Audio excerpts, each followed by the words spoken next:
Bonsoir à tous, j'espère que vous allez bien. Ce soir, un spécial podcast réflexion ou en philosophe, comme vous voulez. Voilà, mon interrogation, ma question de ce soir, ce sera: est-ce que vous préférez qu'on vous empêche de plutôt que de vous obliger à? Je répète, par rapport à ces deux interrogations, est-ce que vous préférez qu'on vous empêche de oblige à, qu'on vous empêche de faire quelque chose, qu'on vous oblige à faire quelque chose. Deux interrogations sur la liberté de faire et d'être. Voilà, c'est peut-être plus ça en fait, la liberté d'être ou de faire. Quel est pour vous le choix le plus judicieux si vous avez véritablement le choix? En ce qui me concerne, on va dire que, donc je vais débattre un petit peu, moi ce que j'en pense, que ce soit l'une ou l'autre, de toute façon, moi ce que j'en pense c'est que ni l'une ni l'autre ne sont une solution. Maintenant, par rapport à ces deux phrases, je pense qu'il y en a une qui est plus intrusive que l'autre. Je ne dirais pas plus libre, mais moins intrusive. C'est-à-dire, le fait de vous obliger à, je pense que c'est moins intrusif que de vous empêcher de.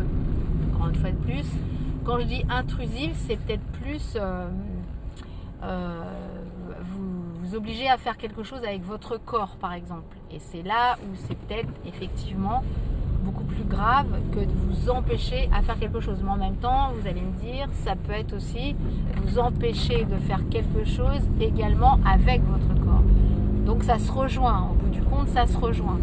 Mais est-ce que empêcher, ça laisse un petit peu plus de choix ou de liberté que de obliger? Telle est la question finalement. Les réponses, ça peut aller dans tous les sens, mais la question, c'est surtout ça. Et puis, une autre chose, peut-être également, obliger, interdire, c'est quoi la différence? Obliger et interdire. Obliger, on est dans une interdiction, donc ça rejoint l'interdit, et l'interdit, on est dans un empêché. Donc, de toute façon, l'un comme l'autre, on répond finalement comme tout à l'heure, ça empêche, ça fait qu'on n'a pas le droit de faire quelque chose, on est obligé de faire quelque chose, donc encore une fois de plus, selon la tête, selon le corps, parce que là c'est quand même plus, on va plus empiéter, on va dire, sur une liberté corporelle, une liberté de tête. C'est pas comme si... c'est pas la même chose que si on vous oblige quelque part à vous arrêter à un stop.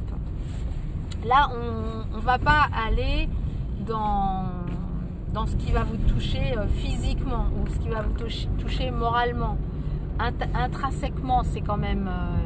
là, c'est plus une question sur le corps, sur la tête, sur la personnalité, on va dire. C'est ça surtout qui est inquiétant. C'est quand on va vous toucher votre personne, en fait. Quand c'est une histoire de loi, d'interdiction, mais qui va toucher quelque chose de matériel, qui ne va pas toucher votre corps. Genre, il faut vous arrêter à un stop. Vous n'avez pas le droit d'avancer à un stop. Vous n'avez pas le droit de passer au rouge. Vous êtes obligé de vous arrêter à un rouge, à un feu rouge. Vous êtes obligé de vous arrêter à un stop. Là, ce n'est pas quand on me dit ah bah oui, mais de toute façon il y a des lois, c'est pour empêcher de faire du mal aux autres, ou en tout cas pour protéger les autres. Je suis entièrement d'accord. À partir du moment où ça reste du matériel, ça ne vous a... autant ça va, on va dire, pour le bien de l'autre personne, justement, là oui, ça va la toucher corporellement et sans doute aussi physiquement et mentalement. Mais par contre, vous, le fait que ça vous empêche de faire quelque chose ou que ça vous oblige à faire quelque chose, ça ne va pas vous toucher physiquement, moralement. En tout cas, le fait de vous arrêter à un stop ou à un feu rouge ou bien de laisser une priorité à droite, je prends cet exemple-là parce que ça me paraît, on va dire, plus logique dans la vie de tous les jours. Donc effectivement, là, ça ne va pas vous toucher, vous, au niveau corporel. Par contre, l'autre d'en face, si vous ratez un feu rouge ou un stop, là, c'est sûr que ça va lui toucher corporellement. Donc là, je suis entièrement d'accord sur ce genre de base, sur ce genre de règles dans la vie de tous les jours qu'il faut respecter. Là, ça me paraît, il n'y a même pas de question à se poser, ça me paraît hyper logique. C'est la vie du quotidien, c'est une règle de vie quotidienne de chaque jour entre les individus, ça c'est extrêmement logique. Maintenant, quand ça vous touche, quand ça va vous toucher moralement, personnellement, la personne qui est en face, ça ne va pas, elle, forcément la toucher ou l'empêcher de faire quelque chose, le fait de vous obliger à faire quelque chose. Ça ne va pas la mettre en danger. En y réfléchissant bien, non, ça ne va pas la mettre en danger.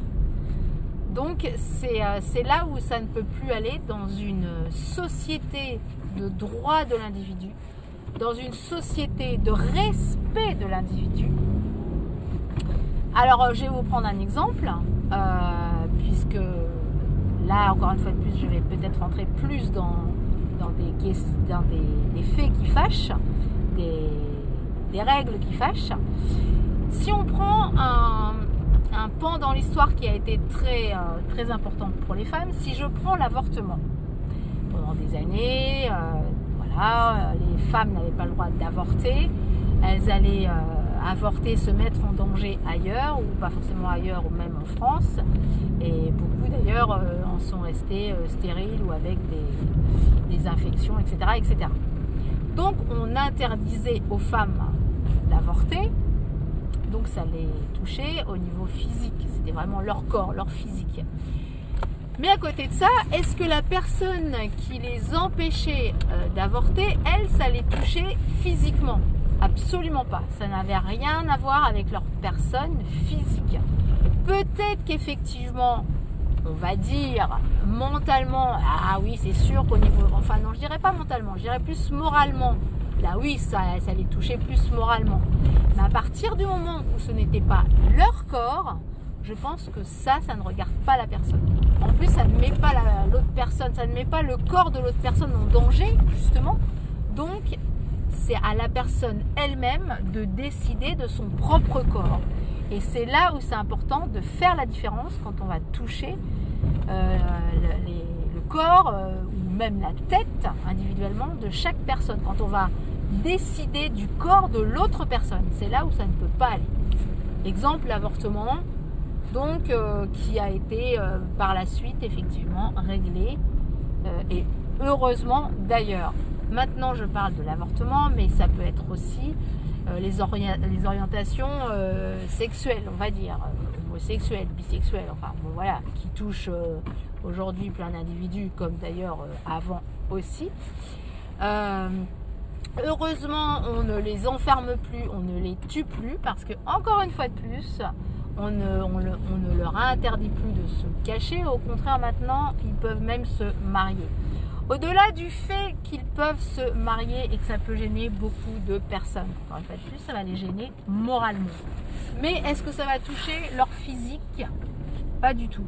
Est-ce que le fait qu'on reconnaisse l'homosexualité, la bisexualité et bien d'autres orientations sexuelles, est-ce que ça les touche eux, personnellement? Pas du tout. Donc c'est là où à partir du moment où une loi, une règle, ça ne touche pas le corps de la personne qui va décider d'être contre, c'est là où effectivement, c'est là où dans une société de droits de l'homme et des femmes, évidemment, on ne peut pas décider à la place des autres de ce qu'on va faire de notre corps. Ça, c'est un truc qui n'est pas pensable et envisageable. Eh bien voilà la différence pour nous obliger à ou nous empêcher de faire quelque chose. Ça dépend ce que ça va toucher, si c'est au niveau physique, corporel, même mental, alors que ça ne va rien changer pour l'autre personne. La personne, elle va interdire les choses, elle va obliger des choses, mais pour elle, ça ne changera absolument rien au niveau corporel. Et donc, c'est là où il faut vraiment faire attention de garder absolument cette liberté, ce droit de l'homme, évidemment d'avoir toujours la possibilité que ce soit notre corps qui nous appartienne, qu'on ait le droit d'aimer qui on veut, qu'on ait le droit évidemment, avec, quand je dis d'aimer qui on veut, à partir du moment où c'est réciproque, ou après, voilà, il faut aussi que ça soit, encore une fois de plus, dans le respect, que ce soit de la réciprocité des individus, évidemment, j'en suis bien consciente. Mais à partir du moment où ça ne va pas du tout empiéter sur la liberté de l'autre personne, mais c'est surtout que ça ne va pas l'empiéter au niveau corporel, le fait d'autoriser une femme à l'époque d'avorter, ça ne changeait rien pour le corps de l'autre à côté, ça ne changeait absolument rien. Il y a effectivement, on appelle ça des débats associés, des faits sociétals, des choses vraiment qu'il faut avancer pour la société, et c'est très bien. De même que la GPA, etc. Après, qu'on pense qu'on soit contre, que soit pour, évidemment, les gens ont heureusement le droit de penser ce qu'ils veulent, mais ils n'ont pas le droit d'imposer ce qu'ils ne veulent pas aux autres, alors que pour eux, au niveau corporel, évidemment, encore une fois de plus, peut-être que moralement, ça va vraiment ne pas aller avec leur morale, mais encore une fois de plus, c'est une morale, et c'est pas au niveau psychologique, quelque part, que ça va, en tout cas physique, plutôt que ça va changer quelque chose. Et c'est là où on ne peut pas obliger à, ou empêcher de, une personne à obliger ou faire quelque chose à partir du moment où ça touche son corps. C'est là la grosse différence. Et regardez ce qui se passe autour de vous et interrogez-vous vraiment sur nos libertés actuelles. Vous me direz, ah, ça y est, ça recommence, alors on met une couche. Mais non, parce que c'est là où ça commence. Si demain on vous interdit d'aller... je parle de l'avortement parce que quelque part, moi, ça a été quand même... attention, hein, moi je vais pas dire à quelqu'un il faut que tu te fasses avorter. Non, encore oh là là, moi je suis au contraire, je suis pour que les femmes essaient des bébés et que ça se passe dans le meilleur des cas, dans le meilleur du monde. Mais il y a eu des cas où les femmes malheureusement pour X raisons, pour elles c'était le choix de se faire avorter. Eh bien, au contraire, si elles ont le choix, elles ont peut-être justement rendu meilleure, on va dire, leur personnalité, et ça leur a fait réfléchir peut-être après, quand elles ont eu des enfants, de comment élever l'enfant, la possibilité d'avoir des enfants. C'est quand même des choix de vie pour l'avenir justement d'un enfant. Donc ça, c'est là où c'est important de ne pas intervenir, c'est des choses comme ça. Eh bien, si du jour au lendemain, on vous dit « Ah là, vous n'avez plus le droit de faire cette chose-là, c'est interdit maintenant », vous vous rendez compte un peu, eh bien, il faut penser à ça. Parce que ça peut très vite aller, vous savez, les droits, la liberté, petit à petit, qu'on nous empiète. Les gens, ils vivent dans leur petit cocon, ils continuent de regarder la télé, ils continuent de manger, et puis à part ça, ils vont même pas voter, et puis ils s'en foutent. Je suis désolée. Regardez autour de vous, il y a plein de choses qui se passent. On est vraiment à côté de la plaque en ce qui concerne la vraie démocratie qui, petit à petit, devient limite au niveau liberté. Et ça, posez-vous la question.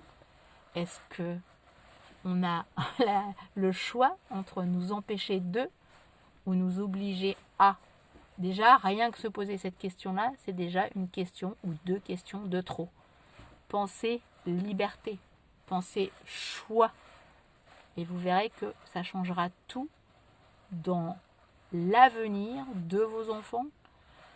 Ça change vraiment tout. Important. Sur ce, je vous souhaite une magnifique soirée, une belle soirée, et je vous dis à demain, ou en tout cas à très bientôt, parce que des fois je vous dis à demain et en fin de compte j'ai encore oublié de poster un podcast. Donc je vous dis à très vite pour des prochaines aventures, et je vous remercie et je vous souhaite une très belle soirée. Ciao ciao.